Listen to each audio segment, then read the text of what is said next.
1,800 years ago, this Spaniard secured the empire's Pax Romana, built the finest monuments, and celebrated Hellenism. This rare bronze of Hadrian from Jerusalem shows the complexity of the man, kind and cruel, spiritual and emotional, powerful and indecipherable. He managed in his brief life to become the finest soldier, travel the world several times, create high art, and shape the deadliest armed force. He also tried to wipe out a nation, the one that displays this intriguing bronze, a snapshot of an extraordinary man. Hadrian was a member of the gens Aelia in Italica in southern Spain, with easy access to the sea and North Africa. Scipio Africanus, the Roman general who defeated Hannibal in the war with Carthage, founded Italica for his veterans in 206 BC. The elites of the town and the families of Trajan and Hadrian grew extremely rich, selling olive oil to Rome. Hadrian probably wasn't born there, though, and first saw the light of day in Rome. The historian Dio Cassius tells us Hadrian became Caesar after Trajan died, childless. His guardian, Attianus, and Trajan's wife, Plotina, concealed Trajan's death so that Hadrian's adoption could be announced first. Hadrian is perhaps the most successful Roman emperor. He sealed the empire from the barbarians with walls along all the frontiers, unless there was a river or a mountain. In Germany, Europe, and North Africa, he used wooden palisades. In northern Britain, 80 Roman miles of stone wall, because there are no trees. Look for that story in an upcoming episode. He loved Greece and made Athens the empire's cultural capital, with Rome its military head, a superpower with two beating hearts. Although Dio says he ruled with mildness, he also put some senators to death, just like his admired predecessor Augustus. Dio writes, Hadrian was a pleasant man to meet, and he possessed a certain charm. He was the son of a senator and orphaned as a boy. By nature, he was fond of Greek and Latin and left us prose writings and verse. He was ambitious, arrogant, and at times couldn't control his anger. He held a grudge against Trajan's architect Apollodorus, and when he became emperor and designed a temple, he killed Apollodorus for criticizing it. Hadrian's complex character and relations with the elites may explain his decision to build his villa near Tivoli, although there was a Spanish community there and his wife had land there. Most emperors ruled from the Palatine Hill, not Hadrian.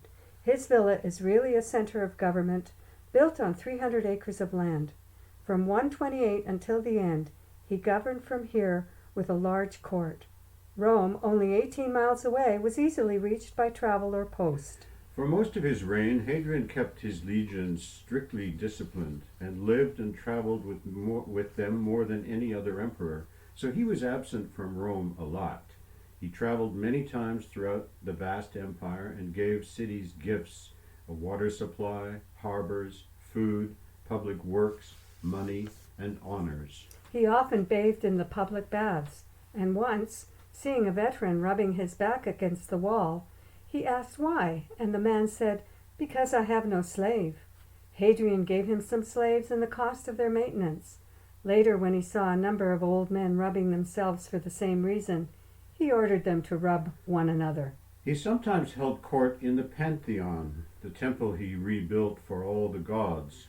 He loved hunting and breakfasted without wine. He distributed gifts by means of little balls, which he threw in the theaters and in the circuses. He commanded men and women to bathe separately, women in the morning, men in the afternoon, reviving the practice from the time of Augustus. Hadrian traveled every province, visiting regions and cities, inspecting garrisons and forts. He investigated everything in the camps: weapons, engines, trenches, ramparts, and palisades, and the private affairs of the men and the officers, their lives, quarters, habits, and reformed luxuriousness. He drilled the men for every kind of battle and led a rigorous life, walked or rode on horse always, never setting foot in a chariot or a four-wheeled vehicle. He never covered his head in hot or cold weather, in German snows and under scorching Egyptian suns. For the most part, Rome enjoyed peace with all neighboring nations. He constructed theaters and held games as he traveled from city to city. In Greece, he was admitted to the Eleusinian mysteries, involving initiations for the Demeter and Persephone cult, with visions and dreams of an afterlife. Perhaps Antinous, his favorite, who drowned in Egypt, was in fact offered in sacrifice. Hadrian built the city of Antinopolis in his honor, the first Hellenic city in the region, with a new deity, Osiris Antinous. Jerusalem and the Jewish people were the one major exception to the successful Pax Romana. Judea had been through 3 Roman wars, the first in 66, put down by Vespasian and his son Titus, the story told for us on the Arch of Titus in Rome, the second in 116 when Trajan was fighting the Parthian War. In 132, Hadrian faced the third, the Simon Bar Kokhba revolt.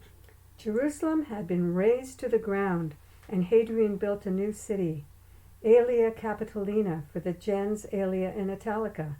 He then built a temple to Jupiter on the Temple Mount. This sacrilege started a revolt all over Judea with hostile guerrilla war. Hadrian put together a large Roman army of 6 legions led by his best generals. 580,000 men were slain. The Romans also suffered serious losses. Some historians claim that Hadrian changed the name of Judea to Syria Palestrina, and even after Hadrian's death, the Romans barred Jews and the Christians from Jerusalem. He died a painful, prolonged death. He may have had congestive heart disease and suffered for a couple of years. He toyed with thoughts and plans of suicide. In the end, he retired to an imperial villa at Baiae, the seaside resort in Campania, and expired, now a god, Divus Hadrianus. He adopted Antoninus Pius as his heir and named Marcus Aurelius and Lucius Verus to succeed him, prolonging the succession of good emperors. He lived 62 years and was emperor from 117 to 138, 20 years and 11 months. He was buried in the tomb he built for himself, because the tomb of Augustus, where earlier emperors had lain, was full. It sits beside the Aeolian Bridge, named for his family, the Pons Aelius. Today the bridge is the popular Ponte Sant'Angelo, and Hadrian's repurposed tomb is called the Castel Sant'Angelo.